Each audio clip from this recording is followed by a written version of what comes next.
বাকি কেন্দ্ৰীয় চৰকাৰৰ যিকেইটা বিষয় আছিল সেই বিষয়কেইটাৰ সম্পৰ্কত তেওঁলোকে বিচাৰিছে যে জানুৱাৰীৰ ভিতৰত 31 জানুৱাৰীৰ ভিতৰত কেন্দ্ৰীয় চৰকাৰৰ লগত এক ত্ৰিপাক্ষিক বৈঠকৰ আলোচনা কৰা হোক, ত্ৰিপাক্ষিক বৈঠক অনুষ্ঠিত কৰা হোক।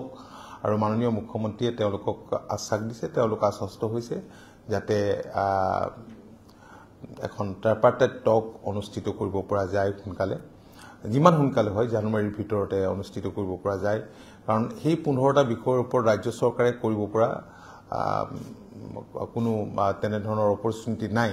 বাকীখিনি বিষয় ৰাজ্য চৰকাৰে খুব ক্ষিপ্ৰতাৰে আগবঢ়াই লৈ যাবলৈ ব্যৱস্থা লৈছে। আজি আমাৰ সভাখনত চিফ ছেক্ৰেটাৰী আৰু প্ৰায়বিলাক এই বিষয়বিলাকৰ লগত জড়িত, এই ৰিকমেণ্ডেশ্যনৰ লগত জড়িত চৰকাৰৰ যিবিলাক ছিনিয়ৰ অফিচিয়েলছ, সেই ছিনিয়ৰ অফিচিয়েলছবিলাকো উপস্থিত আছিল, ৰেভিনিউ আছিল, এগ্ৰিকালচাৰ আছিল। আজি প্ৰতিটো বিভাগৰে ছিনিয়ৰ অফিচিয়েলবিলাক উপস্থিত আছিল আৰু তেখেতসকলক ইতিমধ্যেই মুখ্যমন্ত্ৰী ডাঙৰীয়াই নিৰ্দেশ দিছে কি ধৰণে কামখিনি আগবঢ়াই লৈ যাব লাগিব। ইয়াৰ উপৰিও এখন কমিটি, আছুৱে বিচৰা মতে এখন কমিটি গঠনৰ সিদ্ধান্ত আজি কৈছে। আজি আছাম একৰ্ড ইমপ্লিমেণ্টেশ্যনৰ মন্ত্ৰীক চেয়াৰমেন হিচাপে লৈ আৰু মুখ্য সচিবক ৰাখি ছিনিয়ৰ অফিচিয়েলছ লৈ পেলাই আৰু মুখ্যমন্ত্ৰীয়ে কেনেধৰণে কমিটিখন বনাই দিয়ে এখন কমিটি গঠন কৰাৰ কাৰণে কৈছে, যাতে এই কামখিনি ইমপ্লিমেণ্টেশ্যনখিনি ঠিকমতে হয় আৰু ঠিকমতে ফাষ্ট যাতে হয় আৰু ঠিকমতে যাতে মনিটৰিং হয়। এইখিনি কথাত আজি আমি সকলোৱে একমত প্ৰকাশ কৰিছোঁ। মই মুখ্যমন্ত্ৰী ডাঙৰীয়াকো ধন্যবাদ জনাইছোঁ, তেখেতে এই গোটেই কামখিনি সুন্দৰভাৱে আগবঢ়াই লৈ গৈছে।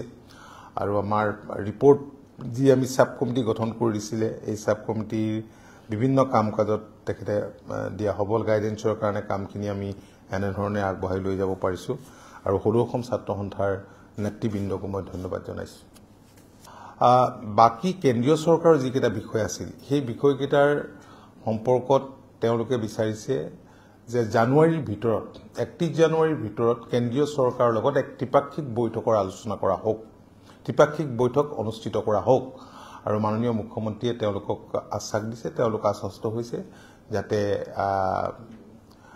এখন ট্ৰাইপাৰ্টাইট টক অনুষ্ঠিত কৰিব পৰা যায় সোনকালে, যিমান সোনকালে হয় জানুৱাৰীৰ ভিতৰতে অনুষ্ঠিত কৰিব পৰা যায়।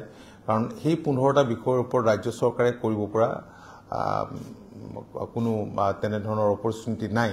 বাকীখিনি বিষয় ৰাজ্য চৰকাৰে খুব ক্ষিপ্ৰতাৰে আগবঢ়াই লৈ যাবলৈ ব্যৱস্থা লৈছে। আজি আমাৰ সভাখনত চিফ ছেক্ৰেটাৰী আৰু প্ৰায়বিলাক এই বিষয়বিলাকৰ লগত জড়িত, এই ৰিকমেণ্ডেশ্যনৰ লগত জড়িত চৰকাৰৰ যিবিলাক ছিনিয়ৰ অফিচিয়েলছ, সেই ছিনিয়ৰ অফিচিয়েলছবিলাকো উপস্থিত আছিল, ৰেভিনিউ আছিল, এগ্ৰিকালচাৰ আছিল। আজি প্ৰতিটো বিভাগৰে ছিনিয়ৰ অফিচিয়েলবিলাক উপস্থিত আছিল আৰু তেখেতসকলক ইতিমধ্যেই মুখ্যমন্ত্ৰী ডাঙৰীয়াই নিৰ্দেশ দিছে কি ধৰণে কামখিনি আগবঢ়াই লৈ যাব লাগিব।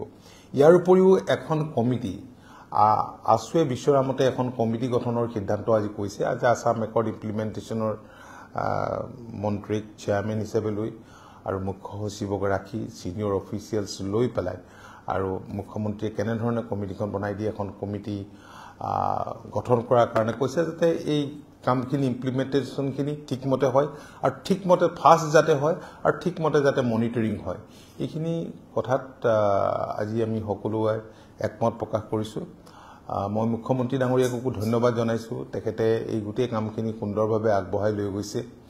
আৰু আমাৰ ৰিপৰ্ট যি আমি ছাব কমিটি গঠন কৰি দিছিলে, এই ছাব কমিটিৰ বিভিন্ন কাম কাজত তেখেতে দিয়া সবল গাইডেন্সৰ কাৰণে কামখিনি আমি এনেধৰণে আগবঢ়াই লৈ যাব পাৰিছোঁ। আৰু সৰু অসম ছাত্ৰ সন্থাৰ নেতৃবৃন্দকো মই ধন্যবাদ জনাইছোঁ।